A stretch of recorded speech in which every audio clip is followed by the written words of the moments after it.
વાત કરીએ જૂનાગઢના જોશીપુરા વિસ્તારમાં નવો રસ્તો બનાવવા માટે જૂનો રસ્તો તોડવામાં આવી રહ્યો છે, જેને લઈને પાણીની પાઇપલાઇનમાં મોટું ભંગાણ થયું છે।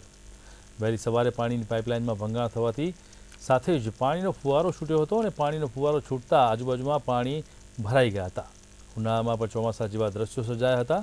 પાણી ભરાવાને કારણે રાહદારીઓ પણ ભારે મુશ્કેલીનો સામનો કરવો પડ્યો હતો। ઉપરાંત રસ્તાઓ ખોદી નાખતા વાહન ચલાવવું પણ મુશ્કેલ બન્યું હતું। ત્યારે 15 દિવસમાં આ બીજી વખત આ વિસ્તારની અંદર કામગીરી દરમિયાન પાણીની પાઇપલાઇનમાં ભંગાણ થતાં પાણીનો વેડફાટ થયો છે। થોડા દિવસ પહેલાં રોડના કોન્ટ્રાક્ટર દ્વારા રાત્રિના રોડ ખોદી નાખવામાં ત્યારે પાણીની પાઇપલાઇનો ગટરું અને આ બધી અલગ અલગ પાઇપલાઇનો તોડવામાં આવેલી હતી, જે ફરી પાછી મનપા દ્વારા રિપેર કરવામાં આવેલી હતી અને ફરી પાછી કાંકરી અને રોલ મારી અને ફરી રોડ ચાલવા લાયક બનાવવામાં આવેલો હતો।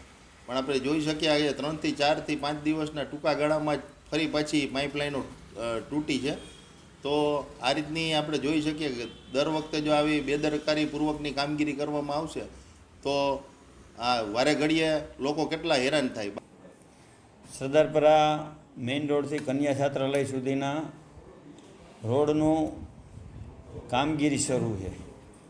એ રોડ જે જૂનો હતો એમાં ભૂગર્ભ ગટર, ટોરેન્ટની ગેસ લાઇન અને પાણીની લાઇન નાખવાને કારણે રોડ તૂટી ગયો હતો। સંપૂર્ણ રોડને ઉતારી અને નવો રોડ બનાવવાની કામગીરી શરૂ છે। એટલે એમાં આવેલી યુટિલિટીઓ, ગટર ને પાણીની લાઇન ક્યાંય ને ક્યાંય ડેમેજ થઈ છે। તો રિપેર કરીને ફરીથી ચેક કરતાં કન્યા છાત્રાલયની આગળની સાઈડે લાઇન લીકેજ હોય એવું જણાયેલું હતું અને પાણી નીકળ્યું હતું। એટલે હાલ એની પણ રિપેરિંગની કામગીરી શરૂ છે।